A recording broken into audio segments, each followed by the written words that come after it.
Hi, and welcome back to Football Made Simple.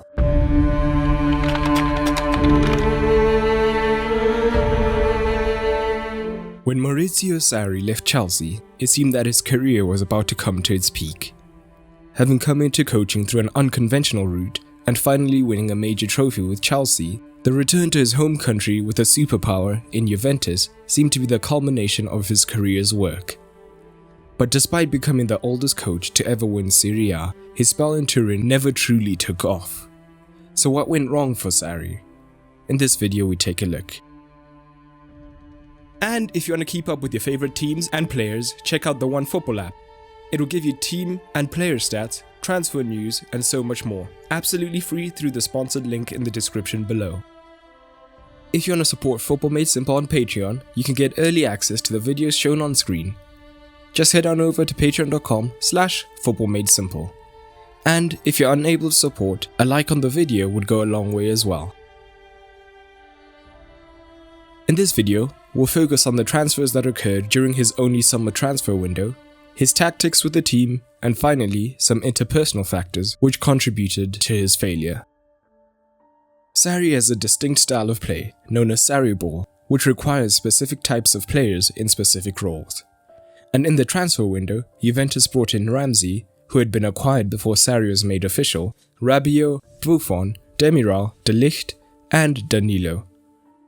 How much say Sarri had on these players coming in is still unclear at the moment, and this did show when they were on the pitch. With Napoli and Chelsea, his most recent teams before joining the old lady, he was fairly rigid in the 4-3-3.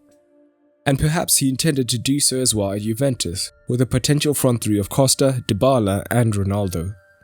However, Costa suffered an injury early on, which was soon compounded by an early injury to De Sciglio at right back. Juan Cuadrado, who would have been the obvious replacement on the flanks, was soon converted to a right back, meaning that there was no quality backup in the wide region unless he integrated Higuain instead. So, this led to Sarri shifting away from a formation that had made him so successful, and back to the 4-4-2 diamond which he had used at Empoli. In addition, Chiellini, the dependable captain, also ruptured a cruciate ligament early on in the season. But he still tried to implement SarriBall. This started through playing out at the back, through the centre-backs, and initially, De Ligt struggled early on in the season, both with the ball and defensively. But once he was moved over to right centre-back instead, he began to show his true form. And in De Ligt and Bonucci, Sarri had two players comfortable on the ball, and he appreciates verticality, so they would usually try to shift the ball into Pjanic in midfield, whilst the attacking fullbacks pushed higher up the pitch. Miralem Pjanic was meant to be the hub of the team, touted to take his game to the next level under Sarri, who values a deep-lying playmaker more than most managers. However, that hasn't quite been the case, with teams assigning a 10 to follow him closely in the build-up phases. This means that most of his numbers stayed level, or even decreased compared to the previous season, including his touches, how often he received the ball, as well as his key passes, progressive passes, with only his passes into the final third seeing a slight rise. However, when he had the ball, the lack of wingers affected the midfield shape. At his prior teams, in the 4-3-3, it meant that the number 6 would have easy passing options here. However, with Sarri using Ronaldo as a full-time forward, Matuidi often made the move higher into the left-hand channel to provide width, and depending on the right central midfielder, they could look to do the same, making passing options more limited. At times, Dybala would look to drop deeper to pick up the ball, but Sarri wanted him to stay much higher up the pitch in support of Ronaldo. In addition, particularly when Ramsey was played as the 10, he loved to make runs into the box as well, meaning that the 4-man midfield could look disorganized at times. So, the short sharp passing in midfield that Sarri uses to displace opponents was not quite present. But these movements also had their advantages, as the combination of Matuidi and Alexandro overlapping meant that at times they could work the ball wide on the left for the cross into Ronaldo, who could afford to stay much more central. And these opposing movements from Dybala and Ramsey could distort the opposition defenses as well, and Ramsey can be a goal threat when making these movements. But depending on the opponent's shape, both men could stay deeper to provide two passing options for Pjanic to look to find. To provide width on the right, Juan Cuadrado was highly attacking, relishing the opportunity to move into areas he's more accustomed to, assisting 5 times and averaging the third highest crosses per game for the team with 2.6. And Matuidi on the far side would usually attack the box, in addition to the attacking midfielder, whether Ramsey or Bernardeschi. And Dybala at times would also push wide on the right when Cuadrado couldn't get up in support or to try and create an overload here. But generally, Juventus developed a huge dependence on Dybala and Ronaldo for creativity, as Bernardeschi and Ramsey struggled to create quality opportunities from attacking midfield, as the centre was so congested.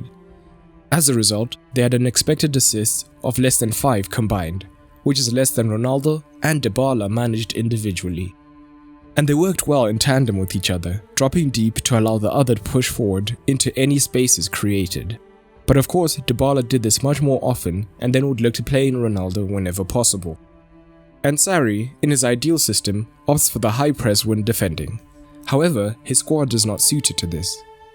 Ronaldo up front only averages just over 7 pressures per game, almost half of what Dybala does. This meant the zonal press couldn't be implemented effectively.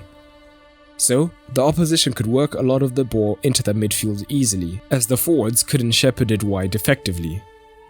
But at the same time, the opponent had the option to go wide initially instead, meaning that the wide midfielder had to move out to cover. However, players like Matuidi and Pjanic in their 30s are aging, and this increased defensive workload isn't the best for them, often leading to gaps in midfield. And at the back, Chiellini's absence means that a young De Ligt has had to take on a lot more responsibility, even playing through injury at times. The net result of his tactics means that Juventus have scored more often, but conceded far more often as well than last season, so the improvement that the board would have wanted is not present, as they just got 83 points compared to 90 last season. But the breaking point, no doubt, would have been the elimination by an unfancied Lyon side in the Champions League, and looking largely toothless during the encounter. And he may have been given another chance if it wasn't for the interpersonal factors which made things even worse. It appears that Sarri never quite earned the respect of the squad, with multiple players being unhappy with his repetitive training methods. Dybala was the only player who markedly improved and had no complaints. Although Ronaldo's goal output rose markedly, he was unhappy with being put into the box of being a centre forward full time, as he missed the freedom of roaming around the attacking third looking for space. Douglas Costa, Chiellini and Bonucci are just a few other examples of players who didn't buy into the Sarri system, with Bonucci confirming that the team struggled to understand SarriBall. In the end, the fairy tale turned into a marriage made in hell, with Juventus discarding of Sarri without a second thought and ushering in the era of Andrea Pirlo. But what did you make of Sarri's Juventus? Comment down below and start a conversation.